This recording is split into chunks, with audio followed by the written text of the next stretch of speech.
the introduction. So, thank you, Joe. Very inspiring.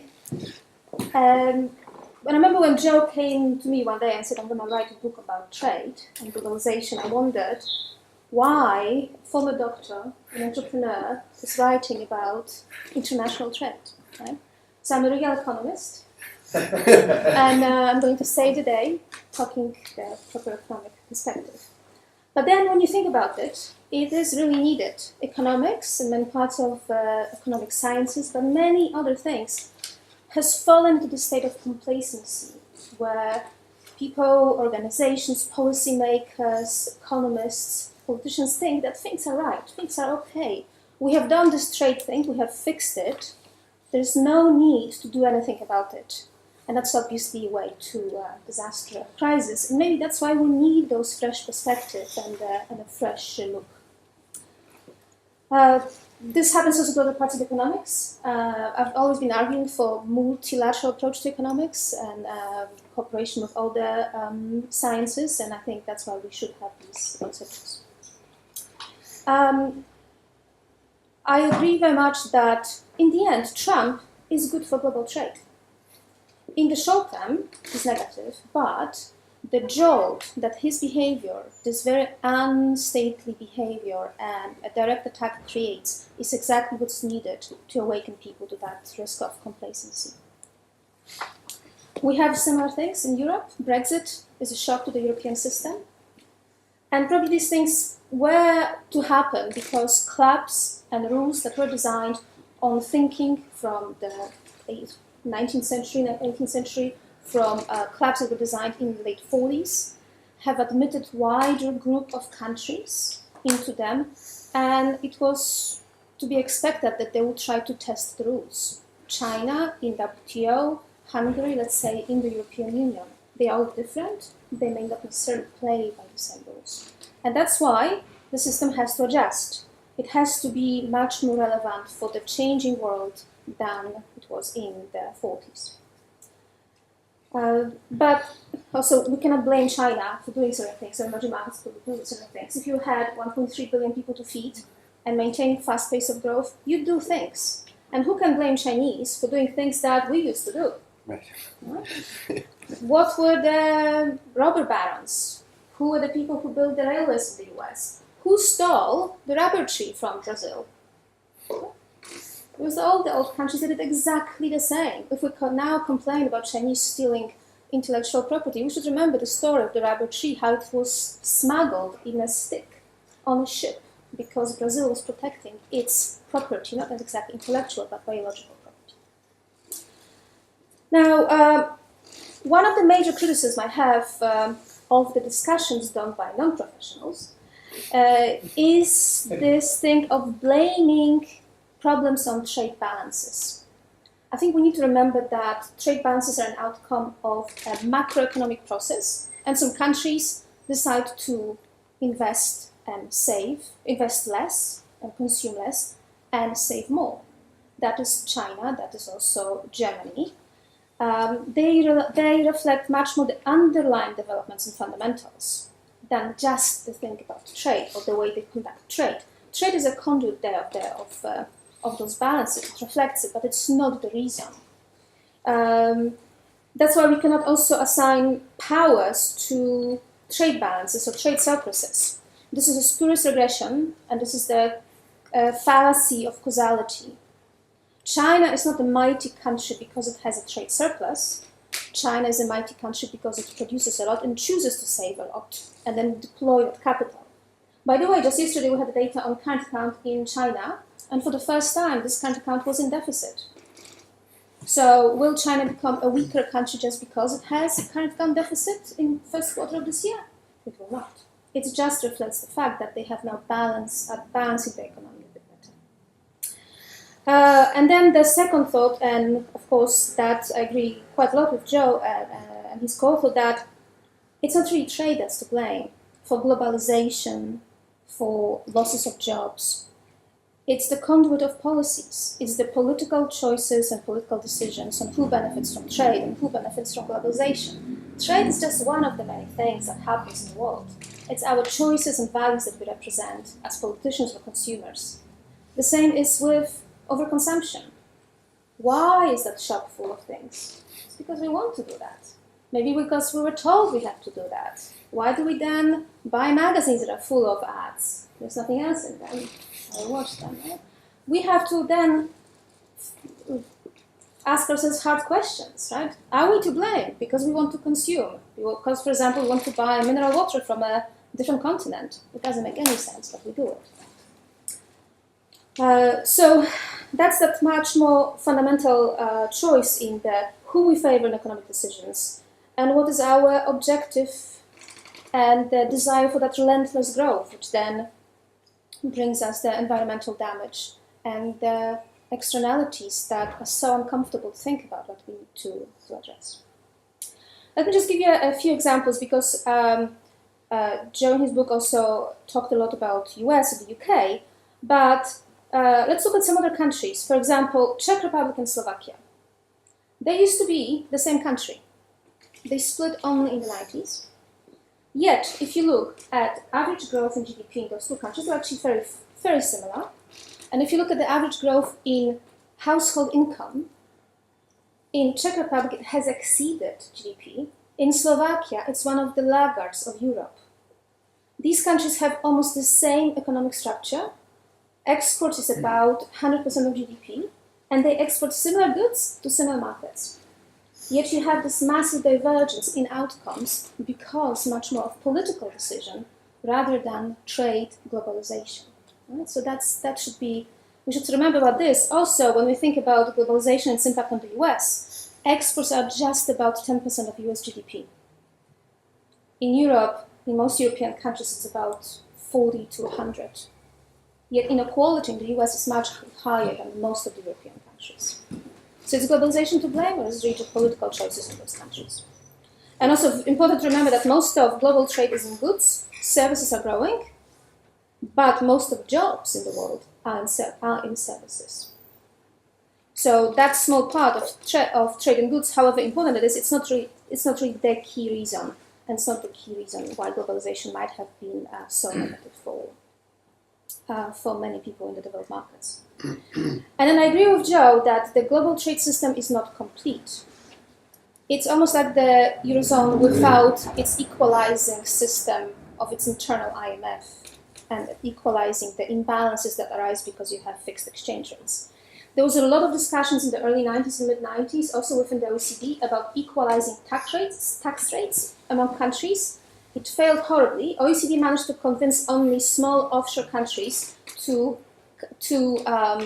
improve some regulation or unification of tax rates. They were small countries, you could beat them up, but we couldn't even convince Ireland to do that. No, small country, after all. So that brings me to one of the ideas that Joe had for the better global trading system is this cultural exchange and talking, to show how we're different. We may be thinking about something else and how much pain and political pain some of the behaviors and political decisions create, but how are you then going to use it to convince the Irish that they cannot be the place to store offshore profits for Facebook and other companies? How are we going to do it through cultural exchange? Now, talking about the proposals, they do address some of the underlying causes of this continental globalization. I in particular like the idea of increasing competition, because indirectly this can address the problem of political choices.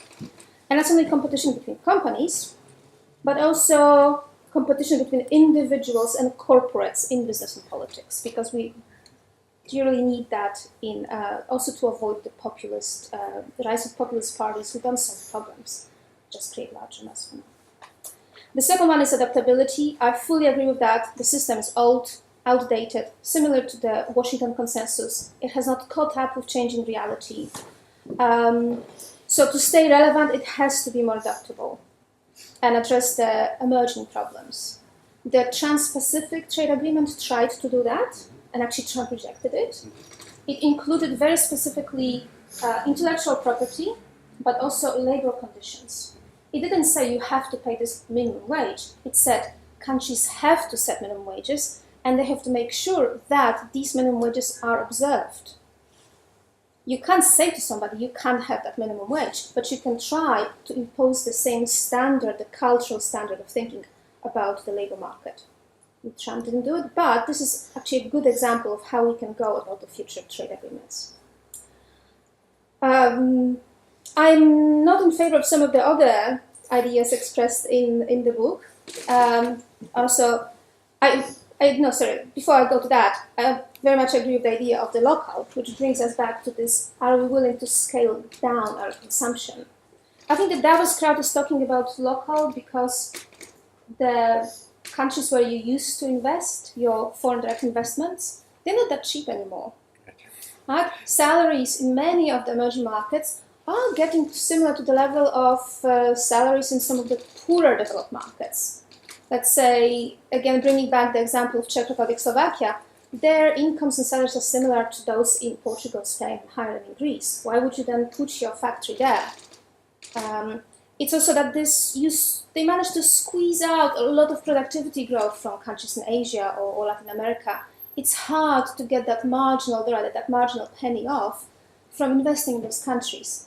Investment is moving. It's just not the developed markets. It's not the companies from the US and Europe who does it. It's the Chinese companies who do that, who now building their factories in Kenya, Ethiopia, places like Laos, which have so far lagged, but which are cheaper than China. China is now replicating that model.